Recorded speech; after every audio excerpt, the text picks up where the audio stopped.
ముఖ్యంగా ఇప్పుడు పిల్లలు అనుకూలంగా ఉండడు కాదు, తల్లిదండ్రులు వాళ్ళకి అనుకూలంగా లేకుండా అయిపోతున్నారు.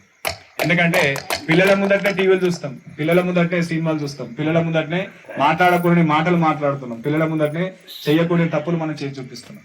ఇలా మందు తాగే అలవాటు ఉన్నది, సిగరెట్ తాగే అలవాటు ఉన్నది, పిల్లలకు డబ్బులు ఇచ్చి మందు తెప్పిస్తున్నారు, సిగరెట్ తెప్పించి వాళ్ళ ముందర కూర్చొని తాగుతున్నారు. వాడు బయట పోయి వాడి పని వాడు చేస్తున్నారు.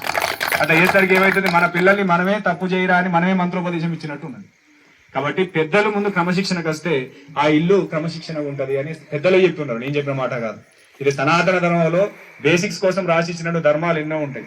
వాటిని కనుక మనం పాటించుకుంటూ పోతే ఇల్లు, తల్లిదండ్రి, పిల్లలు, భార్యాభర్తలు ఉన్నటువంటి వాళ్ళందరూ కూడా సుఖ శాంతి సంతోషాలతో ముందుకెళ్తారని చెప్తుంది. తర్వాత నువ్వు ఏ పని ఏదైనా చేసుకో, మనసులో మాత్రం కనీసం యథాశక్తిగా కూర్చుండి మాత్రం ఒక మాల జపం చేసుకోండి. మీరు ఎక్కడన్నా నిష్ట చేసుకోండి. ఆ నిష్ట చేసేంతసేపు మీ యొక్క మనసు అనేది భూమధ్య స్థానంలో కానీ బ్రహ్మస్థానంలో కానీ కనీసం మనసు నిలపండి. ఒక 108 సార్లు మీరు నమశివాయ నమశివాయ నమశివాయ నామస్మరణ చేస్తున్నారు.